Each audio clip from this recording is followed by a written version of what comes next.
There's a special one, a special story at the end. Now, I edited the news, listeners, this week, and I put that story in for you, Colin, at the end.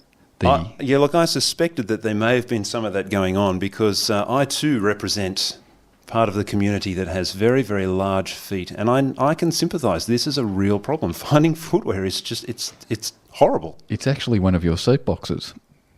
Uh-oh. Isn't it? Uh-oh. We're not going to play the sting today, but, go on, keep talking. Look, one of the things that I've found is that over the years, I think retailers have really gone for the dollar in a way that's unhelpful. Well, look, let's face it, retail is a for-profit business.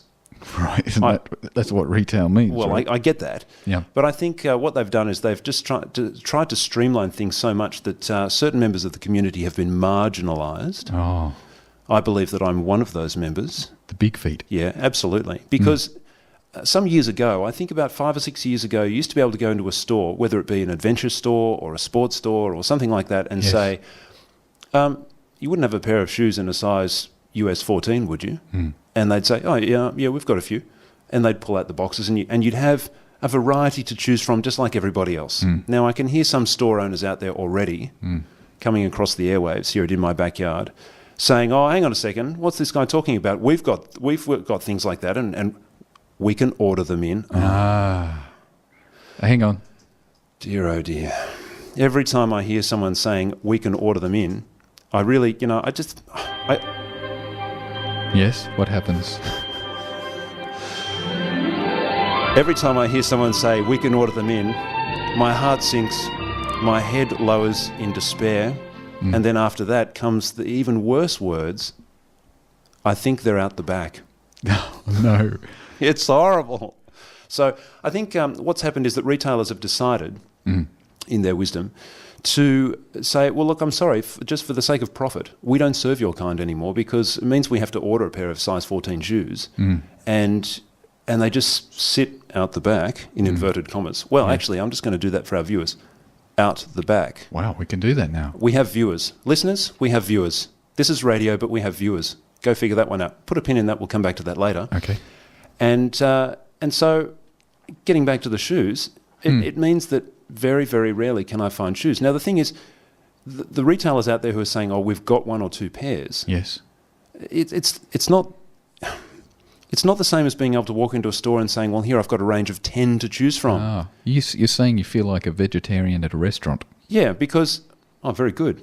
I like the connection there. Because the thing is, just because it's size 14 doesn't mean that it's going to feel comfortable or fit your shape of foot. So it's like going to a shoe store and saying, yes, I'll go and get the Bigfoot selection, which is 1 pair, which is kind of like the steamed vegetables at a restaurant. And you know, when I was reading the news, when I heard that they made that special pair of shoes for our friend Peter at 40 centimetres, yes, I nearly fell off my chair. I thought, far out, that is a very, very large foot. And then I thought, well, hold on a second. I've recently purchased a pair of shoes. Well, recently was 12 months ago. Yes.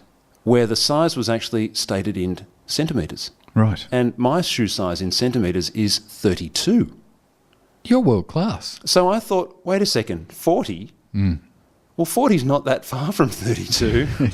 I think, hang on. I think in order to work that out, I'd have to take my shoes and socks off.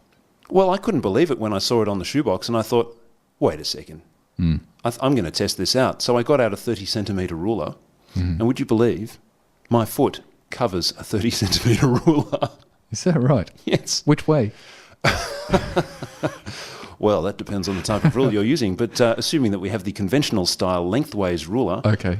Oh, gee, I really shocked myself. I think I'm a mongie.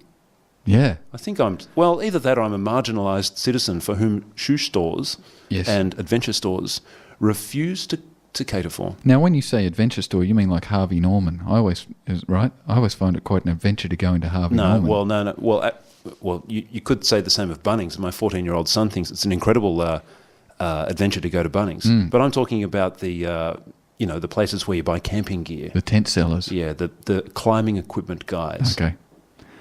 Hey, I just want to get back to the feet. So are we talking, is there footism in our community? Well, there's all sorts of other isms. It wouldn't surprise me if there was footism. Footism, discriminated against on the basis of feet. I ventured outside the Northern Beaches. I do that occasionally. Yes, after going to one of those stores that helps you go on ventures. That's right. I went into Kent Street in the city, in town, and that's the adventure store capital of... Adventure HQ. Yeah, that's right. And they're all next to each other. And I'm not really quite sure how they compete, but they do. Yep. And every store, except for one, said, "I'm sorry, sir, we don't serve your kind." Wow. And then I started to think, what, have I got really long hair all over me like Chewbacca or something? You know, am I a Wookiee or something? Do you appear in blurry photos? Yeah, that's right. Have rumours been said about me about my presence on strange mountaintops? Yeah. But you're all right. I think you've just got a big foot. Wouldn't it be great? Now, could I suggest that if you're going to choose an orthotist, that you would look for somebody called Karl-Heinz Schott? What a great name for an orthotist. Well, Karl-Heinz, local boy? Well, maybe now. Well, but before. Probably not. Now, could we just have a shout out to Nana? R.I.P. Your Nana? No, Alison's Nana. My wife's okay. Nana. Classic line from Nana. She was saying, "I need to go to the chiropodist." And the chiropodist? The chiropodist. Now, that's a word I haven't heard for a long time. Listeners and viewers, hello viewers. Listeners and viewers will know that we are really trying to raise the level of vocabulary and literacy here at In My Backyard, Radio Northern Beaches, 88.7 and 90.3 FM, because we have had on the show a lexicologist. Yes. So we're trying to raise the standard. So, chiropodist. So Nana says she had problematic feet. Mm-hmm. They were of normal proportion, but just not everything was where it probably ordinarily would be. So as a result, she had... My imagination's running a bit wild there. As a result, she developed quite a close relationship with chiropodists over the years.